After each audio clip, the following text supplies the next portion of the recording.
برنامج وهج طمأنينة. السلام عليكم ورحمة الله وبركاته. أهلا بكم أعزائي المستمعين في حلقة جديدة من برنامجكم وهج طمأنينة.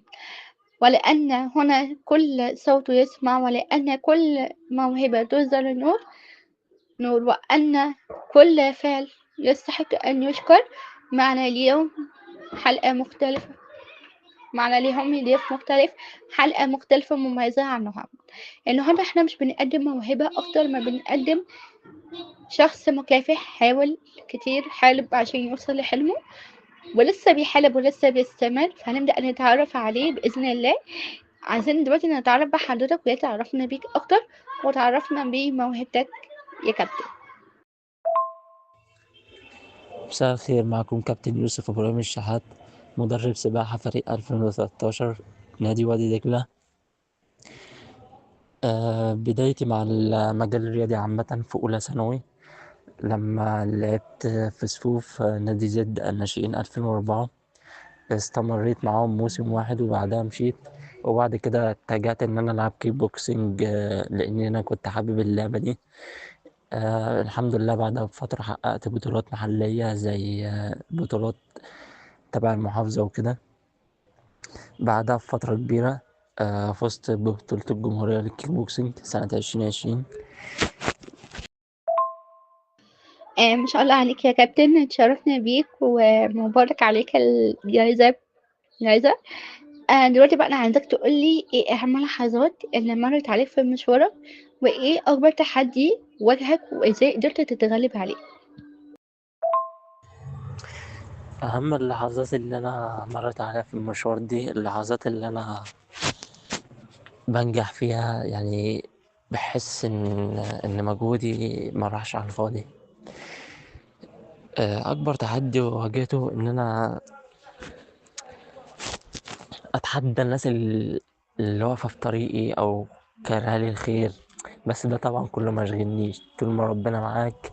فأنت الدنيا كلها تحت رجلك، محدش يشغلك ولا حد يقدر عليك. وطبعا في تحديات كتير، بس يعني أبرزهم إن أنا ما شغلنيش حد. كل الحكاية بقى إن أنا ما شغلنيش حد لأن حرفيا عقرب الساعة ما بيستناش. لو ركزت مع فلان قال عليك إيه أو ده عاوز يوقعك إزاي هتقع، فأنت لازم تكمل. معاك حق والله يا كابتن، وفعلا دي من أهم النصايح اللي بنحب نقدمها من خلال برنامج وهجة طمأنينة لأي لأي حد بيبدأ في موهبة أو بيبدأ في شغل جديد. اوعى تقلل من موهبتك أو من دورك أو من شغلك، وكمل. وما تديش ودنك للي بيحبطك، لأن مصدر الإحباط حواليك هتلاقيه كتير جدا.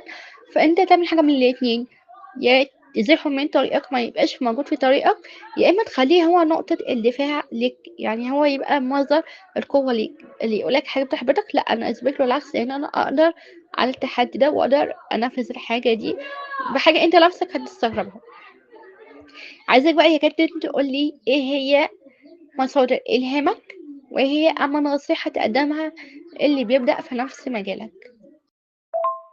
مصدر إلهامي إن في جملة سمعتها قبل كده بتقول إن اللي بيصدق نفسه الدنيا بتصدقه. فأنت لازم تصدق نفسك وتصدق إنك موهوب، وتكون من جواك عارف إنك بطل وقد أي حاجة، قد أي حاجة أنت حاببها وتخش فيها. نصيحتي اللي أنا ممكن أديها لغيري إن هو يبدأ يشتغل أو يعمل أي حاجة هو بيحبها، ما يعملش الحاجة اللي بتجيب فلوس أكتر. هو شايف مثلا حاجة بتجيب فلوس أكتر بس ما بيحبهاش، صدقني هتتعب في حياتك. يعني حتى لو ربنا رزقك بيها هتتعب وهتكون حاسس بملل وإرهاق وتعب. فأنت لما تشتغل الحاجة اللي أنت بتحبها مش هتحس الإحساس ده أكيد. هتحس إنك يعني شغال حتى لو بتتعب، بس في نفس الوقت فرحان لأنك بتعمل الحاجة اللي أنت بتحبها. فما تركزش على الفلوس، لأن اللي بيركز على الفلوس مش هيشتغل. ركز إنك تشتغل أكتر في الحاجة اللي أنت بتحبها.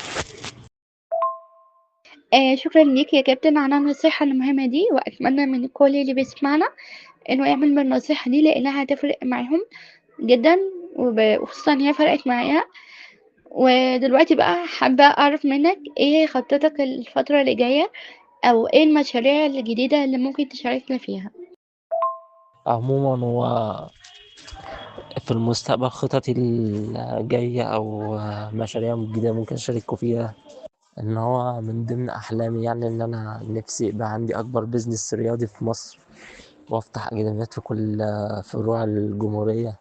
وده طبعا حلم صعب يعني، لأن أنا حاليا شغال في نادي وفاتح أكاديمية عندنا في بنها، يعني الموضوع بالنسبة لي صعب، ما بالك بقى لو أنت عندك شغال في حاجة معينة أو وفاتح أكاديميات في فروع كتير. فالموضوع بالنسبة لك صعب، لأنك تكون ملم بده كله محتاج وقت وجهد وناس معاك، ولو أنت بطولك هتحتاج وقت أكتر وجهد أكتر منك. فما فيش حاجة صعبة برضه حتى لو أنت لوحدك.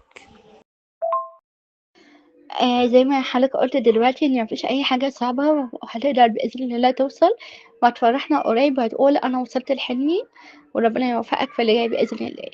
دلوقتي بقى عايزاك يا كابتن تقول لنا كلمة أخيرة للمستمعين، وفين ممكن الناس تلاقيك على السوشيال ميديا؟ فين ممكن الناس تلاقيني على السوشيال ميديا؟ صفحتي، عندي صفحة على الفيسبوك وعلى انستا اسمها يوسف إبراهيم شحات. آه طبعا ما عنديش ناس كتير، بس يعني آه مش شرط تكون محبوب من الناس، أهم حاجة ربنا بيحبك خلاص. ودي أهم حاجة اتعلمتها أنا في المشوار عامة يعني، لأن لا ساعات بتعمل حاجات الناس ما بتحبهاش بس ربنا بيحبها منك، فعيش عشان ترضي نفسك.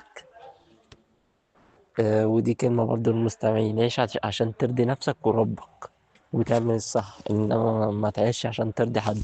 الناس ما الناس بكذا رأي، مش يعني حد لو فلان عجبه اللي انت عملته، فلان التاني مش هيعجبه، فانت اعمل اللي